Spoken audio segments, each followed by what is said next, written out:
Protein ഡ്രിങ്കുകൾ, protein supplement, nutritional drink എന്ന പല പേരിലുള്ള ഫുഡ് സപ്ലിമെൻറ്റ്സാണ് ഇപ്പോൾ താരങ്ങൾ. ജിംനേഷ്യത്തിൽ എക്സർസൈസിന് പോകുക, അതോടൊപ്പം തന്നെ ഇത്തരം ഡ്രിങ്കുകൾ കഴിക്കുക. നമ്മുടെ പേശി ബലത്തിന് വേണ്ടി മസിലുകൾ പെരുപ്പിക്കാനൊക്കെയാണ് ഇത്തരം ഡ്രിങ്കുകൾ കഴിക്കുന്നത്. ഒരു കാര്യം അറിഞ്ഞുകൊള്ളുക, ഇത്തരം ഡ്രിങ്കുകളിൽ ഒരുപാട് അപകടങ്ങൾ ഒളിഞ്ഞിരിക്കുന്നു എന്ന കാര്യം തിരിച്ചറിയുക.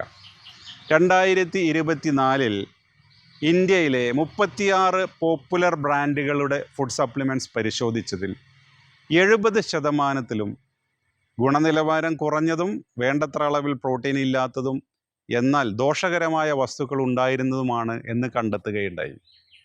14% ഇതേപോലെയുള്ള ഫുഡ് സപ്ലിമെൻറ്റ്സിൽ, പ്രോട്ടീൻ ഡ്രിങ്കുകളിൽ കരളിനും വൃക്കക്കും ദോഷകരമായി ബാധിക്കുന്ന രീതിയിലുള്ള ടോക്സിക് എലമെൻറ്റ്സ് ഉണ്ടായിരുന്നു, ഹെവി മെറ്റൽസ് ഉണ്ടായിരുന്നു, ആഴ്സനിക്, ലെഡ്, കാഡ്മിയം പോലെയുള്ള ലോഹാംശങ്ങൾ ഉണ്ടായിരുന്നു.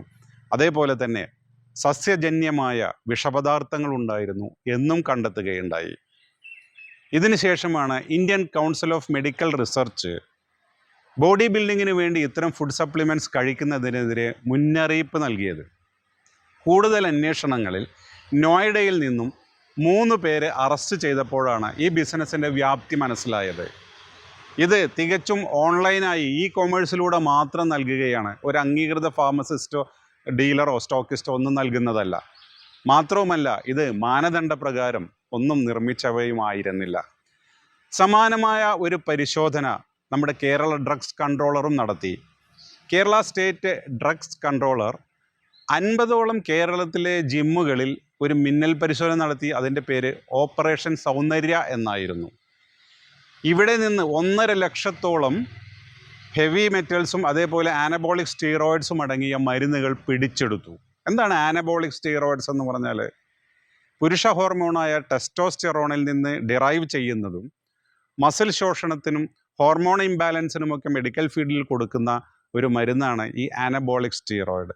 എന്നാൽ ഇത് യാതൊരു രോഗവുമില്ലാത്ത ആളുകൾക്ക് മസിൽ പെരുപ്പിക്കാനെന്ന വണ്ണം നൽകുന്നതിൽ നിന്ന് ഇത് ക്യാൻസറിന് കാരണമാകുന്നു, ലിവർ തകർച്ചയ്ക്ക് കാരണമാകുന്നു, കിഡ്നിയുടെ തകർച്ചയ്ക്ക് കാരണമാകുന്നു.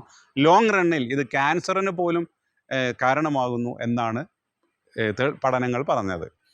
ഇതോടനുബന്ധിച്ച് ഡ്രഗ്സ് കൺട്രോളർ ഒരു മുന്നറിയിപ്പ് കൂടി നൽകുകയുണ്ടായി. ഇത് കൂടുതൽ കാലം ഉപയോഗിച്ചാൽ ഇതിനൊരു ആൻറ്റി മൈക്രോബിയൽ റെസിസ്റ്റൻസ് വരുമെന്നും പിന്നീട് പല മരുന്നുകളും നമ്മുടെ ശരീരത്തിൽ ഏൽക്കാതെ പോകുന്നു എന്നും ഇത്തരം പഠനങ്ങൾ പറയുന്നുണ്ട്. ഒരു കാര്യം പ്രത്യേകം ഓർക്കുക, നമ്മുടെ ശരീരത്തിൽ ഒരു ദിവസം വേണ്ട പ്രോട്ടീനിൻ്റെ അളവ് എത്ര? ഇതോടനുബന്ധിച്ച് തെക്കൻ കേരളത്തിലെ ഒരു ജില്ലാ ആസ്ഥാനത്തെ ഒരു ആശുപത്രിയിൽ നടന്ന സംഭവം കൂടി ഞാൻ പറയാം. ഒരു യുവാവിൻ്റെ ആന്തരിക അവയവങ്ങൾക്കെല്ലാം കേടുപാടുകൾ സംഭവിച്ച് വളരെ തളർന്ന അവശനായ അവസ്ഥയിലാണ് അദ്ദേഹത്തെ ആശുപത്രിയിൽ പ്രവേശിപ്പിക്കുന്നത്. അദ്ദേഹത്തിൻ്റെ കിഡ്നിക്കും അതുപോലെ തന്നെ ലിവറിനും ഒക്കെ പ്രശ്നങ്ങളുണ്ട്. എന്താണ് കാരണമെന്ന് ഡോക്ടേഴ്സിന് എത്ര ചിന്തിച്ചിട്ടും മനസ്സിലാകുന്നില്ല. അവസാനം രോഗിക്ക് ഒരുവിധം ബോധം തെളിഞ്ഞപ്പോൾ ചോദിച്ചപ്പോൾ അദ്ദേഹം പറഞ്ഞത്, മസിൽ ബിൽഡിങ്ങിന് വേണ്ടി ഇദ്ദേഹം ഒരു ദിവസം 15ഓളം കോഴിമുട്ടകൾ കഴിച്ചിരുന്നു എന്നാണ്. 50 ഗ്രാം തൂക്കം വരുന്ന ഒരു കോഴിമുട്ടയിൽ 7 ഗ്രാമോളം പ്രോട്ടീൻ ഉണ്ടെന്നറിയുക. കോഴിമുട്ടയുടെ വെള്ളയിൽ 60%, മഞ്ഞയിൽ ഏകദേശം 40%മാണ് പ്രോട്ടീനിൻ്റെ ഉള്ളത്. അങ്ങനെ 7 ഗ്രാം പ്രോട്ടീൻ അടങ്ങുന്ന മുട്ട 15 കഴിച്ചാൽ അദ്ദേഹം ഏകദേശം ഒരു ദിവസം 105 ഗ്രാമോളം പ്രോട്ടീൻ മുട്ടയിൽ നിന്ന് മാത്രം കഴിച്ചിരുന്നു. അങ്ങനെ മുട്ടയിൽ നിന്ന് മാത്രമല്ലല്ലോ നമുക്ക് പ്രോട്ടീൻ ലഭിക്കുന്നത്. നമുക്ക് പ്രോട്ടീൻ ലഭിക്കുന്നത് ഇറച്ചി, കോഴിയിറച്ചി, മീൻ, മുട്ട, പാൽ, ഇലക്കറികൾ, സോയ, നട്ട്സ്, ധാന്യങ്ങൾ, ഇവയിൽ നിന്നെല്ലാം പ്രോട്ടീൻ കിട്ടുന്നുണ്ട്. അപ്പോൾ മുട്ടയുടെ പ്രോട്ടീൻ അപ്പുറം ഇദ്ദേഹത്തിൻ്റെ ശരീരത്തിലേക്ക് മറ്റ് പ്രോട്ടീനുകളും ചെന്നപ്പോൾ കുറേ കാലം ഇത് കഴിച്ചതോടുകൂടി ഈ പ്രോട്ടീൻ പുറന്തള്ളാനുള്ള ഭാരം കിഡ്നിയിലാണ് ഇത് പ്രവർത്തിക്കുന്നത്. അങ്ങനെ പ്രോട്ടീൻ വേസ്റ്റ് പുറന്തള്ളി കിഡ്നിയുടെ അമിത ഭാരം മൂലം ക്രിയാറ്റിനും അതേപോലെ തന്നെ യൂറിക് ആസിഡിൻ്റെയൊക്കെ അളവ് കൂടിപ്പോവുകയാണ്. കിഡ്നി തളർന്നു പോയി. ഇതാണ് സംഭവിച്ചത്. അപ്പോൾ അതുകൊണ്ട് ബോഡി ബിൽഡിങ്ങിലൂടെ നമ്മുടെ മസിലുകൾ ശരിപ്പെടുത്തുന്നതും ബലപ്പെടുത്തുന്നതും നമുക്ക് മനസ്സിലാക്കാം. പക്ഷേ മസിലുകൾ ബലപ്പെടുത്താൻ ഇതേപോലെ കുറുക്ക് വഴികളിലൂടെ ഇത്തരം സപ്ലിമെൻസിനെ ആശ്രയിക്കുന്നത് ഗുണത്തെക്കാളേറെ പലപ്പോഴും ദോഷകരമായി മാറുമെന്ന് മനസ്സിലാക്കുക. ഏത് തരം ബിസിനസ് നടത്താനും നമ്മുടെ നാട്ടിൽ ആളുകളുണ്ട്, ഉപഭോക്താക്കളുണ്ടെങ്കിൽ ഇങ്ങനെ തെറ്റായ രീതിയിലുള്ള ഉപഭോക്താക്കളായി നമ്മൾ മാറാതിരിക്കുക. എല്ലാ ജിംനേഷ്യങ്ങളിലും ഇതേപോലെയുള്ള പ്രാക്ടീസ് നടത്തുന്നുണ്ട്, ഫുഡ് സപ്ലിമെൻറ്റ്സ് കൊടുക്കുന്നുണ്ട് എന്നൊന്നും ഞാൻ പറഞ്ഞിട്ടില്ല. അതേപോലെ എല്ലാ പ്രോട്ടീൻ സപ്ലിമെൻറ്റ്സും മോശമാണ്, അതിൽ ഹെവി മെറ്റൽസ് ഉണ്ട്, അതിൽ സ്റ്റിറോയിഡ്സ് ഉണ്ട് എന്നൊന്നും ഞാൻ പറഞ്ഞിട്ടില്ല. പക്ഷേ നമ്മുടെ ശരീരത്തിന് പ്രോട്ടീൻ ആവശ്യമുണ്ടോ എന്നറിയാനുള്ള ഒരു ടെസ്റ്റ് ഉണ്ട്. അത് ടോട്ടൽ സീറം പ്രോട്ടീൻ ടെസ്റ്റാണ്. ഇത്തരം ടെസ്റ്റ് നടത്തി ഡോക്ടറുടെ അനുവാദമില്ലാതെ, ഡോക്ടറുടെ നിർദ്ദേശമില്ലാതെ മിഠായി വാങ്ങി കഴിക്കുന്ന ലാഘവത്തോടെ പ്രോട്ടീൻ ഡ്രിങ്ക്സ് കഴിക്കുമ്പോഴാണ് നമ്മുടെ മസിലുകൾ ബലപ്പെടുകയല്ല, മസിലുകൾ ഇല്ലാതാവുക, ശരീരം തന്നെ ഇല്ലാതാകുന്ന അവസ്ഥയിലേക്ക് പോകുന്നു എന്ന് നമ്മൾ മനസ്സിലാക്കുക. ഒരാൾക്ക് ഒരു ദിവസം എത്ര ഗ്രാം പ്രോട്ടീൻ കഴിക്കാം എന്നുള്ളതിനും ഒരു കണക്കുണ്ട്.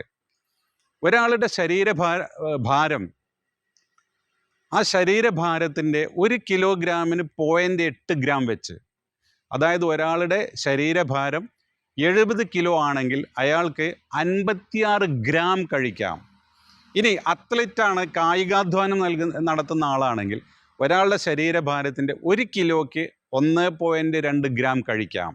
അങ്ങനെയാണെങ്കിൽ 80 കിലോഗ്രാം വരുന്ന ഒരു അത്ലറ്റിൻ്റെ ഒരു ദിവസത്തെ പ്രോട്ടീനിൻ്റെ അനുവദനീയമായ അളവ് 96 ഗ്രാം മാത്രമാണ്. ഇത് പ്രത്യേകം നമ്മൾ മനസ്സിലാക്കുക. ഇതേപോലെ തന്നെ അളവിൽ കവിയുമ്പോൾ അത് എന്ത് സംഭവിക്കുന്നു എന്നുകൂടി നമ്മൾ മനസ്സിലാക്കുമ്പോഴാണ് ഇതിൻ്റെ ഗുരുതരാവസ്ഥയിലേക്ക് നമ്മൾ പോകുന്നത്. ഇനി ഒരു ഭക്ഷണത്തിൽ അടങ്ങിയിരിക്കുന്ന carbohydrate, protein, vitamins, minerals, water എന്നൊക്കെ പറയുന്ന പോലെ തന്നെ ഇതിനൊക്കെ നിശ്ചിത അളവുകളുണ്ട്. ഇതെല്ലാം അധികമായാലും നമ്മുടെ ശരീരത്തിന് ദോഷകരമായിട്ട് തന്നെയാണ് അത് ബാധിക്കുന്നത് എന്ന് മനസ്സിലാക്കുക. പ്രോട്ടീൻ ആവശ്യത്തിന് മാത്രം കഴിക്കുക.